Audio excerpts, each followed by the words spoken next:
आपण लास्ट व्हिडिओमध्ये पाहिलं होतं सेक्शन 8 आणि त्यामध्ये असं पाहिलं होतं की एका हिंदू मेलची प्रॉपर्टी त्याच्या मृत्यूनंतर कोणाकोणाला जाते. तर सगळ्यात पहिल्यांदा क्लास 1 लीगल हेअर्समध्ये ते डिस्ट्रीब्यूट केली जाते. त्यामध्ये कोण कोण लोक येतात ते आपण पाहूयात. सगळ्यात महत्त्वाचा आहे हा आहे हिंदू मेल ज्याचा मृत्यू झालेला आहे.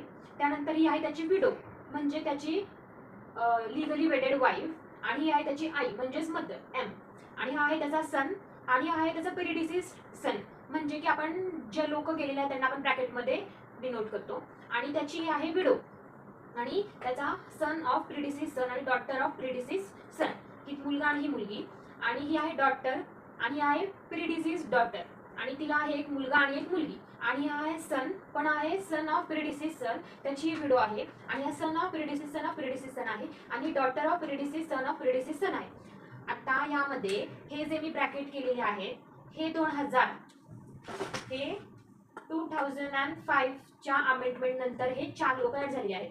आधी फक्त 12 होते. त्या 12 मधले 8 फिमेल्स होते आणि 4 मेल्स होते. तर त्यामध्ये अजून 4 फिमेल्स ऍड केले गेले आणि आता 16 पीपल टोटल प्रॉपर्टी इनहेरिट करू शकतात क्लास 1 मध्ये. आणि आधी 2005 च्या आधी फक्त मुलांना हक्क होता पण 2005 नंतर मुली पण वडिलांच्या प्रॉपर्टीमध्ये शेअर मिळवू शकतात. क्लास 1 मध्ये सन डॉटर विडो आणि मदरला ह्या सगळ्यांना इक्वल शेअर आहे म्हणजे की ह्याला एक शेअर हिला एक शेअर हिला एक शेअर आणि हिला एक शेअर सगळ्यांचा असा इक्वल शेअर आहे.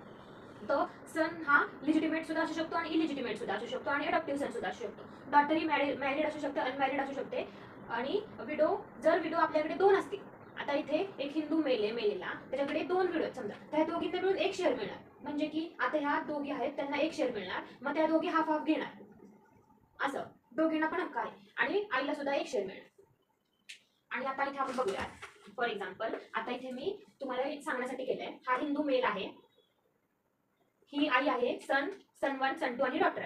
आता इथे 1 2 3 4 5 आपले किती शेअर निघणार आहेत 5 शेअर निघणार आहेत. मग इथे मी लिहिणार 1/5 म्हणजे हिला 5 शेअर मध्ये हिचा एक आहे शेअर आणि ह्याचा एक आहे आणि ह्याचा एक आहे बरोबर. आणि इथे आता एक विडो आहे म्हणून हा तिला एक शेअर मिळाले आणि जर इथे अजून एक विडो असतील तर हा जो 1/5 आहे त्याच्यामध्ये डिवाइड होणार असं असतं.